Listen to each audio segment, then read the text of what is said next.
Hello दोस्तों, नमस्कार। जय हिंद, जय भारत, वंदे मातरम। NCB education hub YouTube channel में आप सभी मित्रों का हार्दिक अभिनंदन है।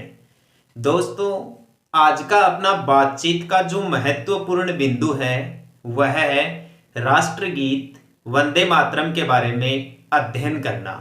आइए दोस्तों, क्लास प्रारंभ करते हैं। कंपटीशन एग्जाम की दृष्टि से अति महत्वपूर्ण जो क्वेश्चंस है वो सभी दोस्तों याद करते हैं। आज का अपना बातचीत का जो बिंदु है उसका नाम है दोस्तों भारत का राष्ट्रगीत। भारत का राष्ट्रगीत आप सब जानते ही हैं दोस्तों कि हमारे देश के राष्ट्रगीत का नाम है वंदे मातरम।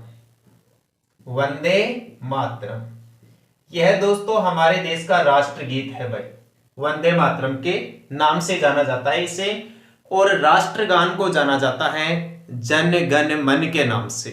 ठीक है दोस्तों, हमारे देश के राष्ट्रगीत इस वंदे मातरम का जो प्रथम सबसे प्रभावशाली सवाल है वह यह है कि इस राष्ट्रगान के रचयिता कौन थे। जैसे कि दोस्तों पिछली वीडियो क्लास में मैंने आपको सारी जानकारी राष्ट्रगान के बारे में दी है। वहां मैंने आपको बताया था कि राष्ट्रगान के रचयिता रविंद्रनाथ टैगोर थे।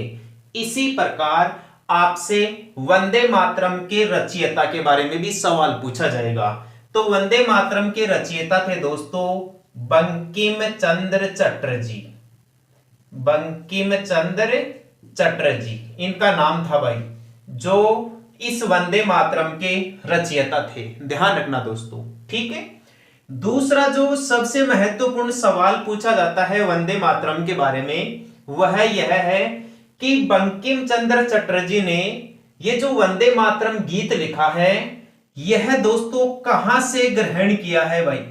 इसको ग्रहण कहां से किया गया, तो इसे बंकिम चंद्र चटर्जी का ही दोस्तों एक उपन्यास है भाई। उपन्यास, उस उपन्यास का नाम है आनंद मठ। आनंद मठ। तो बंकिम चंद्र चटर्जी के द्वारा लिखित उपन्यास आनंद मठ से ग्रहण किया गया है यह वंदे मातरम गीत, जिसकी रचना स्वयं बंकिम चंद्र चटर्जी के द्वारा की गई। यहां तक कंसेप्ट क्लियर है? ठीक है। तीसरा जो सबसे महत्वपूर्ण सवाल है वंदे मातरम को लेकर वह यह है कि इसके गायन की समय सीमा कितनी है भाई। कितने समय में वंदे मातरम का गायन करना अनिवार्य होता है। या तो दोस्तों आप इसके बारे में कह दीजिए कि 65 सेकंड। वंदे मातरम को गाने में दोस्तों 65 सेकंड का समय लगता है। या दूसरे शब्दों में हम इसे 1 मिनट और 5 सेकंड लिख सकते हैं भाई। इन दोनों ही तरीकों से आपसे कंपटीशन एग्जाम के अंदर आंसर पूछा जा सकता है।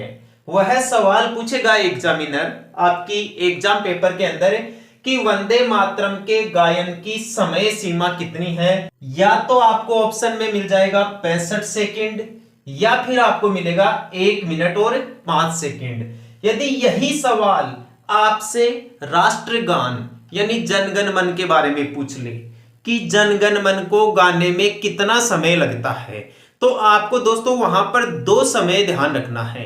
एक तो अधिकतम समय कितना लगता है और एक कम से कम समय कितना लगता है।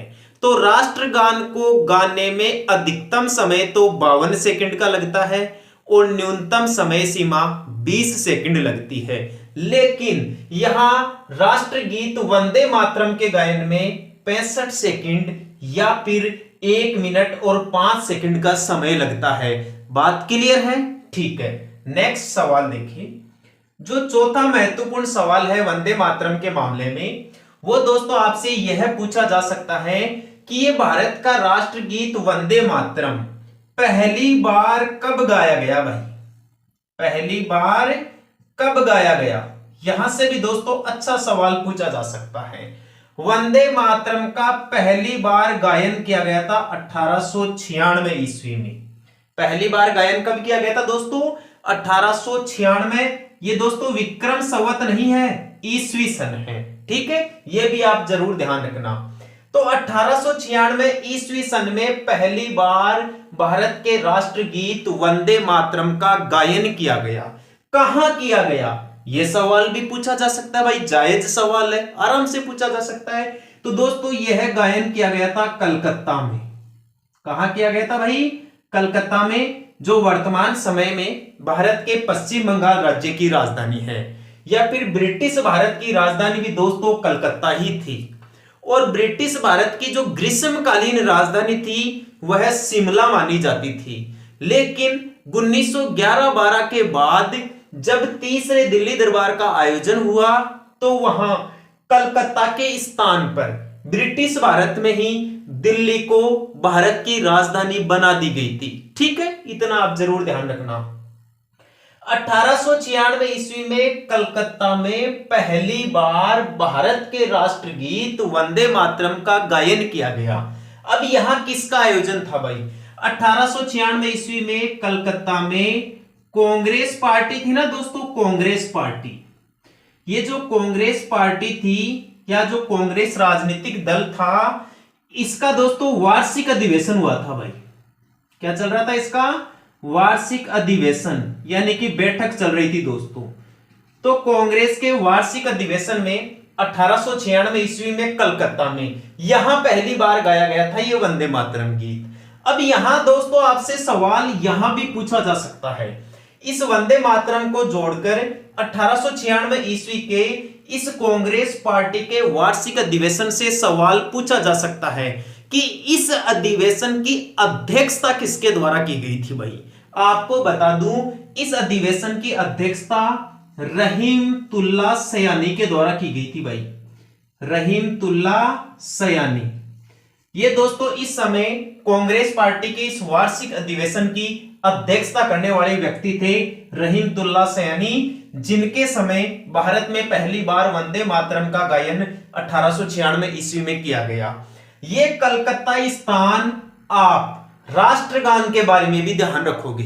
भारत में पहली बार राष्ट्रगान जन गण मन का गायन भी कलकत्ता में ही हुआ था। लेकिन यहां दोस्तों ये 1896 में नहीं हुआ था, ये गायन दोस्तों 1911 में हुआ था। किसके मामले में, राष्ट्रगान के मामले में।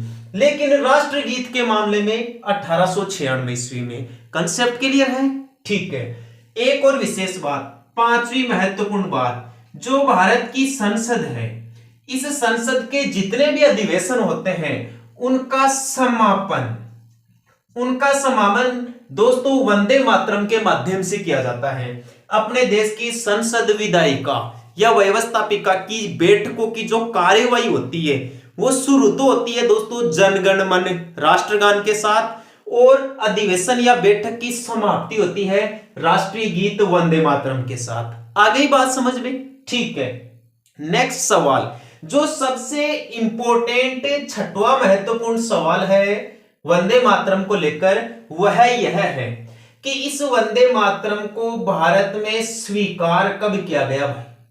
भारत में इसे राष्ट्रगीत के रूप में स्वीकृति कब मिली। राष्ट्रगीत के रूप में दोस्तों इसे स्वीकृति मिली थी 24 जनवरी 1950 ईस्वी सन। 24 जनवरी 1950 ईस्वी सन को भारत का राष्ट्रगीत वंदे मातरम संविधान सभा के द्वारा स्वीकार कर लिया गया था। यह तारीख बहुत महत्वपूर्ण है। 24 जनवरी 1950 ईस्वी को क्या क्या हुए थे देश में। एक तो दोस्तों वंदे मातरम को स्वीकार किया गया, पहली बात तो यह आप ध्यान रखोगे, ठीक है।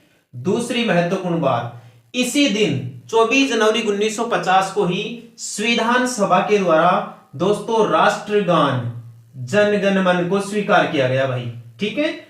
और इसी संविधान सभा में 24 जनवरी 1950 को जो बैठक हुई थी, यह संविधान सभा की अंतिम बैठक हुई थी भाई।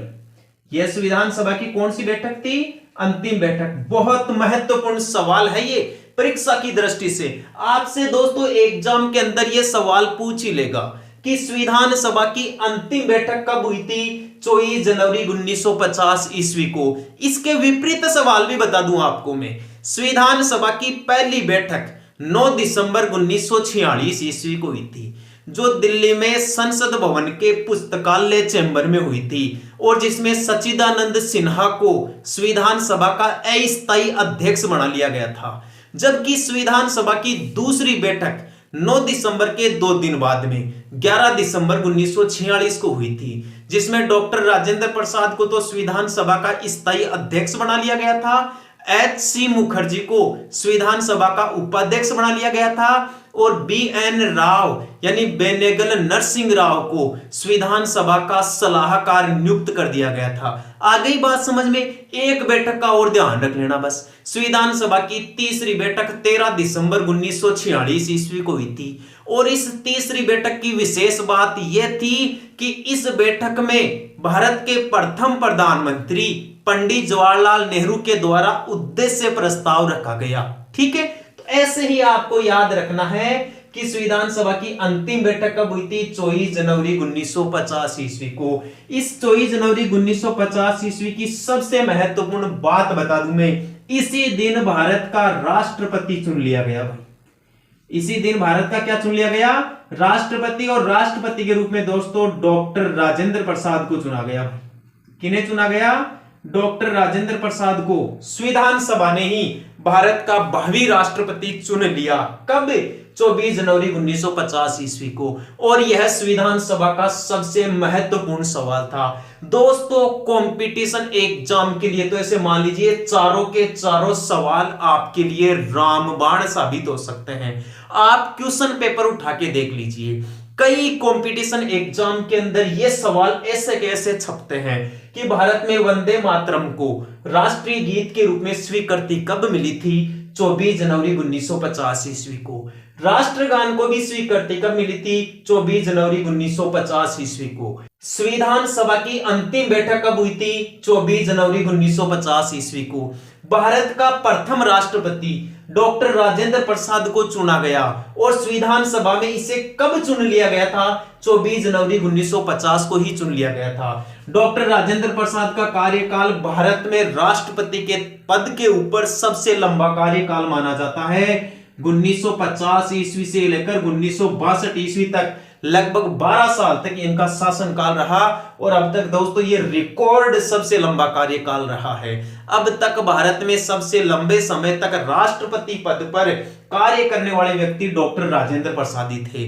भारत की प्रथम महिला राष्ट्रपति प्रतिभा देवी सिंह पाटिल थी, जो 2007 से 2012 के बीच में भारत की राष्ट्रपति रही। ठीक है दोस्तों, और यदि आपसे सवाल पूछ ले कि भारत में प्रथम आदिवासी कैटेगरी या एसटी समुदाय या अनुसूचित जनजाति समुदाय से चुनकर आने वाली राष्ट्रपति कौन है? वर्तमान में दोस्तों द्रौपदी मुर्मू है।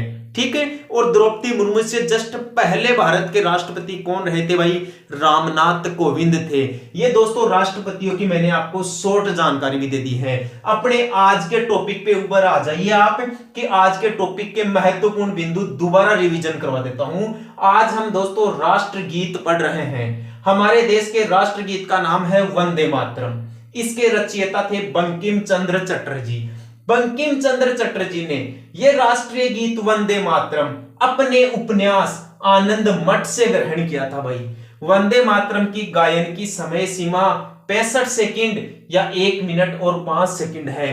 पहली बार वंदे मातरम का गायन 1896 ईस्वी में कांग्रेस के कलकत्ता अधिवेशन में किया गया और इस कांग्रेस के कलकत्ता अधिवेशन की जो बैठक थी वह रहीमतुल्लाह सयानी नामक व्यक्ति के द्वारा की गई।